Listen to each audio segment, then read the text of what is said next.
Halo pemirsa BTV, apa kabar Anda hari ini? Semoga selalu sehat dan selalu bersemangat untuk menjalani aktivitas. Hari ini program Berita Newspoint hadir menjumpai Anda bersama saya, Belinda Amanda. Selama 30 menit ke depan, Newspoint akan menyajikan berita terbaru seputar Universitas Brawijaya dan Malang Raya. Jangan kemana-mana, keep on our channel, Newspoint.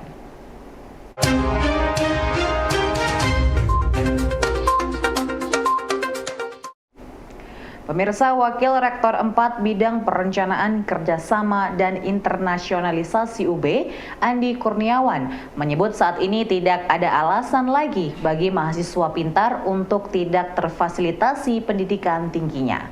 Berbagai program beasiswa baik dari pemerintah, lembaga maupun perusahaan swasta saat ini tersedia bagi mahasiswa.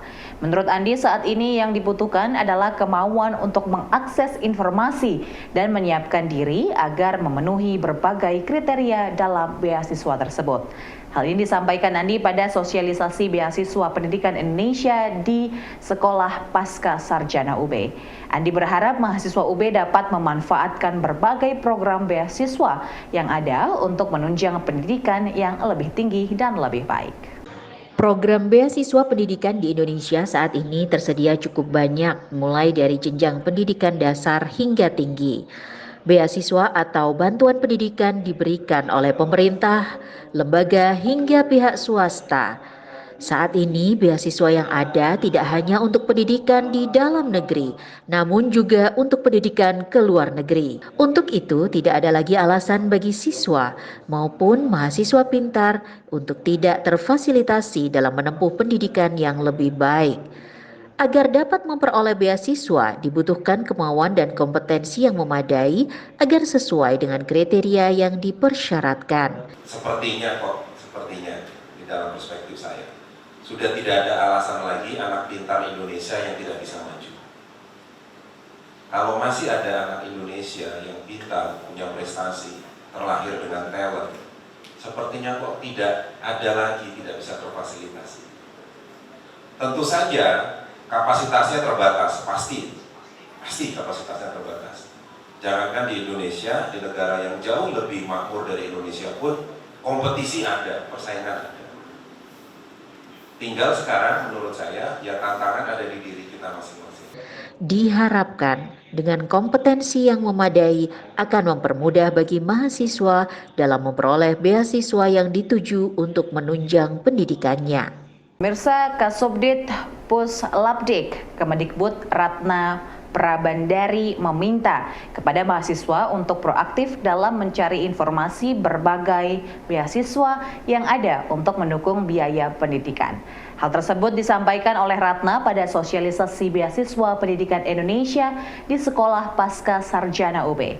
Selain itu, mahasiswa juga diminta mempersiapkan berbagai persyaratan yang ada, serta aktif bertanya kepada penerima beasiswa sebelumnya mengenai berbagai hal yang diperlukan dalam pengajuan beasiswa tersebut. Menurut Ratna, beasiswa BPI merupakan salah satu program beasiswa yang diluncurkan oleh Kemendikbud untuk mendukung mahasiswa dan dosen yang akan menempuh jenjang studi lebih tinggi. Dalam mengajukan beasiswa, mahasiswa diminta untuk mempersiapkan berbagai hal yang diperlukan sebagai prasyarat dalam beasiswa tersebut. Selain itu, mahasiswa juga diminta mempersiapkan berbagai hal lain yang menjadi proses dalam pengajuan beasiswa seperti persiapan wawancara dan lainnya. Dalam pengajuan beasiswa seperti beasiswa pendidikan Indonesia, mahasiswa diminta proaktif untuk mengakses informasi dari berbagai sumber, baik melalui website, media sosial, maupun alumni penerima beasiswa sejenis. Beasiswa Pendidikan Indonesia adalah beasiswa kolaborasi antara Kemdikbudristek dengan LPDP dalam tajuk besar perluasan program LPDP. Beasiswa Pendidikan Indonesia memang menyasar tenaga pendidik dan kependidikan serta pelaku-pelaku kependidikan di bawah Kemdikbudristek untuk bisa mencapai atau mendapatkan pembiayaan untuk mendapatkan pembiayaan di jenjang S1, S2 dan S3 baik dalam negeri maupun luar negeri di bidang-bidang kependidikan. Diharapkan bahwa dengan adanya beasiswa pendidikan Indonesia ini dapat membantu mempercepat terpenuhinya SDM yang berkualitas unggul di bidang pendidikan di bawah Kemdikbudristek. Kemudian untuk bisa menembus beasiswa ini, yang paling pertama adalah tentu pelajari baik-baik persyaratannya apa, siapkan baik-baik persyaratannya, kemudian jangan malu bertanya kepada mereka yang sudah lulus di beasiswa ini, apa yang harus dilakukan, apa yang harus dijawab, dan apa yang harus disiapkan. Jangan malu bertanya, kemudian juga jangan malas untuk mencari informasi sebanyak-banyaknya mengenai beasiswa ini.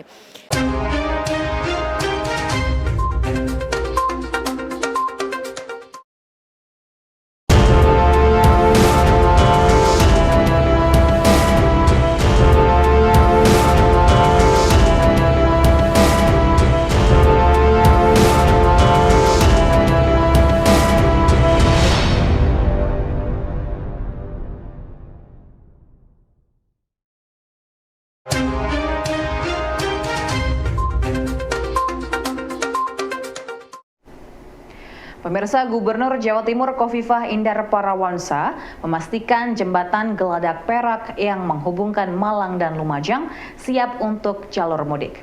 Khofifah mengaku sudah melakukan pengecekan terhadap jembatan tersebut sebagai jalur untuk mudik warga pada momen Idul Fitri tahun ini. Selain Geladak Perak, Khofifah juga terus melakukan monitoring terhadap jalan tol Probolinggo-Gending yang juga dibuka untuk arus mudik dan balik. Pemerintah Provinsi Jawa Timur terus berkoordinasi dengan daerah dan juga pusat untuk memantau kondisi jalan. Arus mudik Idul Fitri 2023 yang diperkirakan akan terjadi pada pekan depan menjadi perhatian Gubernur Jawa Timur Khofifah Indar Parawansa. Salah satu titik yang menjadi perhatian Gubernur adalah jembatan Geladak Perak yang terkena letusan Semeru pada 2 tahun lalu. Jembatan ini menjadi penghubung bagi warga Malang dan Lumajang untuk melakukan mudik dan juga wisata. Saat ini jembatan Geladak Perak sudah diperbaiki dan siap untuk digunakan sebagai jalur arus mudik dan balik Idul Fitri. Memungkinkan bisa diurai, seyogyanya semua mengurai jalur sekecil apapun. Misalnya Geladak Perak itu di Lumajang, itu yang membangun koneksitas antara Malang dan Lumajang. Jadi daerah Pronojiwo ke Candipuro itu memang menjadi jalur utama bagi warga Malang yang akan ke Lumajang dan warga Lumajang yang akan ke Malang. Itu kita insya Allah kita pastikan juga sudah bisa berfungsi maksimal. Jadi semua titik jalan-jalan kita maksimalkan, yang berlubang-berlubang dipastikan, kalau itu jalan kabupaten ya kabupaten kota yang merapikan, kalau jalan provinsi ya Pemprov, kalau jalan nasional ya kita koordinasikan dengan UPT, PUPR yang ada di Jawa Timur. Diharapkan pada pekan ini semua jalan baik milik pemerintah daerah, provinsi maupun nasional sudah memenuhi standar kelayakan untuk arus mudik 2023. Pemirsa, sebanyak 14.000 mahasiswa Universitas Brawijaya akan tersebar di 30 kota kabupaten di seluruh Indonesia dalam rangka pengabdian masyarakat bertajuk MMD Mahasiswa Membangun Desa. Sebagai wujud tridharma perguruan tinggi yang salah satunya adalah pengabdian masyarakat, Universitas Brawijaya menurunkan sejumlah mahasiswa untuk membangun desa dengan bekal keilmuan yang telah dimiliki. Berikut penjelasan Profesor Luhman Hakim, Ketua Lembaga Penelitian dan Pengabdian Masyarakat Universitas Brawijaya. Bapak Ibu sekalian, kegiatan pengabdian masyarakat yang saat ini dilakukan oleh mahasiswa Universitas Brawijaya di 1000 desa ini, nama keren produknya adalah MMD, Mahasiswa Membangun Desa. Perlu kami laporkan bahwa kegiatan ini akan menyasar di 30 kabupaten kota di Jawa Timur, kecuali kota Surabaya, kota Malang, karena kami menganggap bahwa ini sudah terlalu kota sehingga tidak diperlukan lagi KKN. Bapak Ibu sekalian, yang saya hormati juga Pak Rektor, Pak Warif, bahwa terregistrasi jumlah mahasiswa yang terdaftar dan akan diterjunkan ini 14.019 mahasiswa.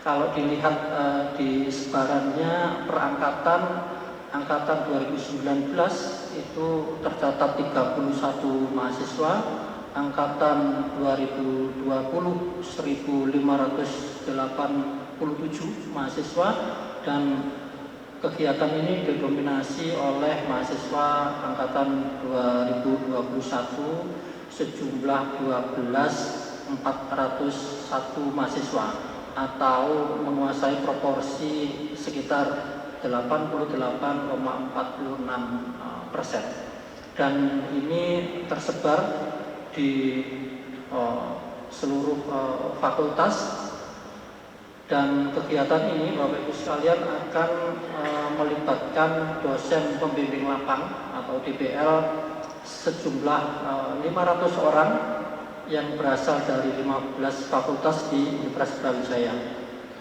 Dalam penyelenggaraan pembekalannya, kegiatan MMD ini juga mengundang Bapak Ibu sekalian dosen-dosen dari fakultas sebagai pendamping tematik. Kami melibatkan 158 orang, dan saat ini sudah ada 33 tema MMD dari setiap fakultas yang diusulkan, seperti Halal Institute, Tetenger Bumi, program studi kebencanaan, dan sebagainya. Ini memang agak komplit.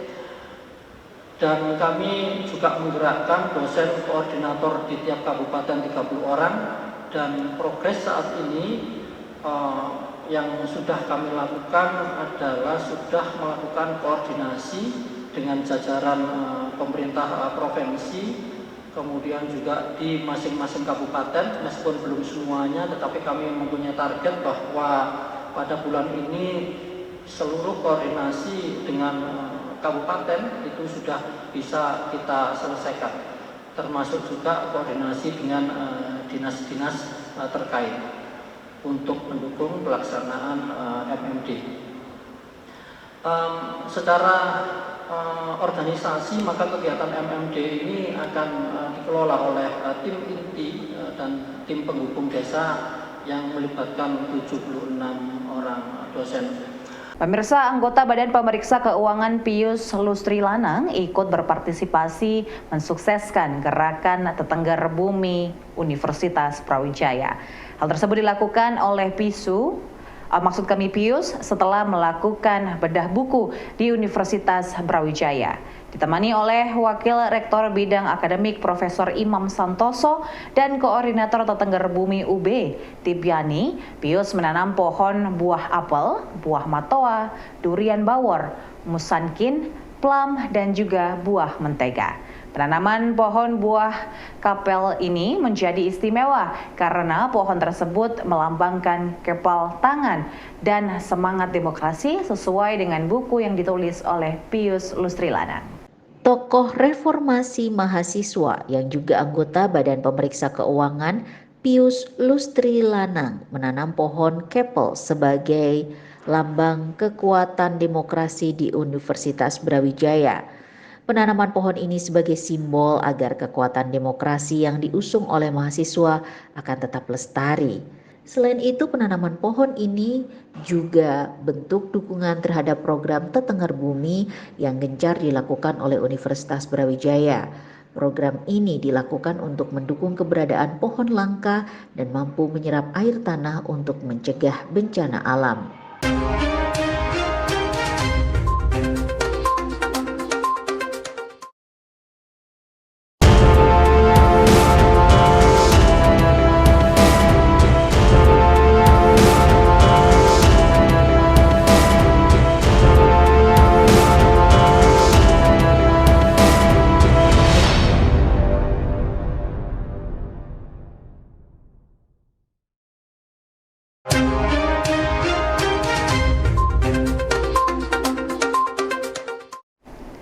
Pemirsa, Komando Lintas Laut Militer atau Kolin Lamil TNI AL bekerja sama dengan Basnas dan Pelindo menyediakan mudik gratis menggunakan kapal angkut KRI Banjarmasin 592 yang memiliki kapasitas angkut besar.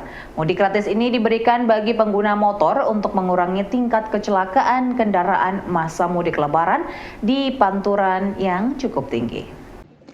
Mudik sudah menjadi tradisi turun-temurun bagi masyarakat Indonesia yang merantau.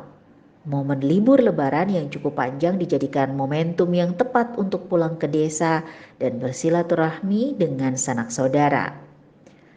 TNI Angkatan Laut bersama Badan Amil Zakat Nasional juga PT Pelindo menggelar mudik gratis naik kapal perang untuk mengangkut kendaraan roda 2. Pendaftaran dilakukan di 3 titik, yaitu Mako Kolin Lamil Pelabuhan Tanjung Priok, Mako Lanan Semarang, dan Mako Satlin Lamil 2 Kota Surabaya. Persyaratan yang harus dilengkapi masyarakat untuk mengikuti program mudik gratis adalah menyerahkan fotokopi STNK dan BPKB kendaraan dan juga tanda tangan surat bersedia mematuhi peraturan dinas dalam KRI. Mudik naik kapal perang ini akan dimulai dari Jakarta pada 18 April 2023 pukul 9.00 WIB dan di Semarang akan diberangkatkan 19 April 2023 berangkat pada pukul 15.00 WIB dan tiba di Surabaya 20 April 2023 pukul 11.00. Pemirsa, untuk mensukseskan Malang Fashion Adventure 2023 yang berlangsung bersamaan dengan bulan Ramadan, Cyber Mall menggelar undian bagi pembeli. Menurut General Manager Cyber Mall Muhammad Anda Rinsyah, pihaknya menggelar promo besar-besaran untuk pembelian laptop dan berbagai gadget lainnya. Setiap pembelian 1 juta akan mendapatkan 20 kupon undian berhadiah. Dengan program ini, maka pengunjung akan mendapat kesempatan lebih besar untuk memenangkan hadiah. Program ini digelar selama bulan April untuk menyambut ulang tahun Kota Malang dan bulan Ramadan. Gelaran Malang Shopping Adventure 2023 yang digelar oleh 9 pusat perbelanjaan di Kota Malang dan Batu telah berlangsung lebih dari sepekan. Untuk mensukseskan program belanja tersebut, Cyber Mall menggelar promo diskon besar-besaran dan undian berhadiah. Anggota Asosiasi Pengelola Pusat Belanja Indonesia Cabang Malang ini memberikan 20 kupon undian setiap belanja 1 juta dan kelipatannya. Dengan banyaknya kupon yang diberikan, maka pembeli di Cyber Mall memiliki kesempatan besar untuk memperoleh hadiah yang telah disediakan oleh panitia.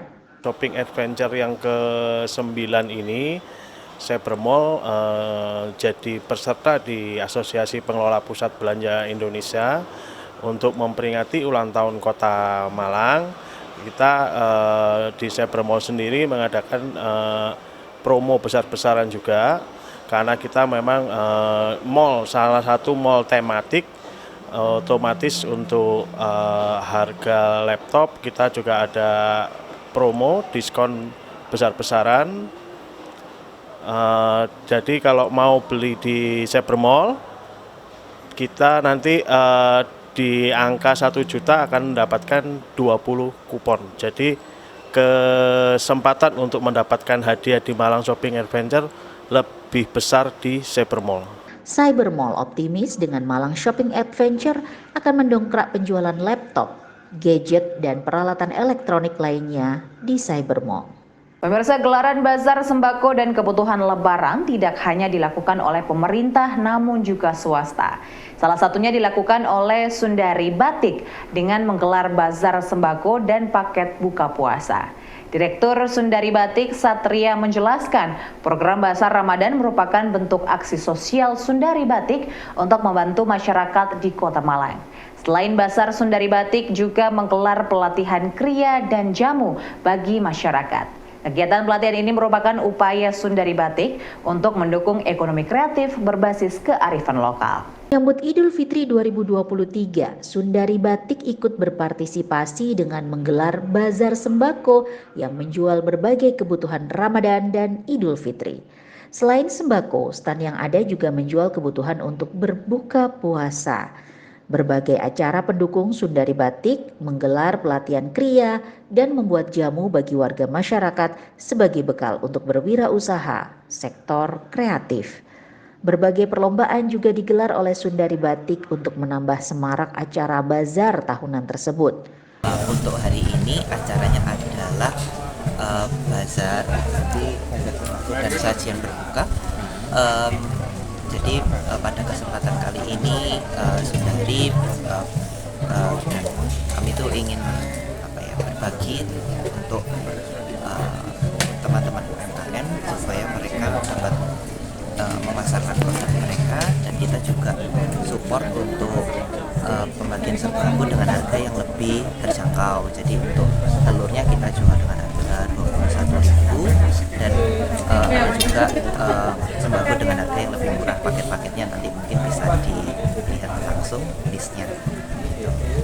Kegiatannya apa aja? Ya, kalau untuk kegiatannya sendiri selain ada bazar, ada juga workshop dan ada lomba mewarna batik juga. Jadi untuk workshopnya hari ini untuk pembuatan clay ada di lantai 2, kemudian untuk besok hari Kamis itu untuk pembuatan jamu. Sundari Batik berharap kegiatan Bazar Ramadan tersebut dapat membantu warga masyarakat di Kota Malang dalam mendapatkan berbagai produk yang murah untuk memenuhi kebutuhan Ramadan dan Idul Fitri.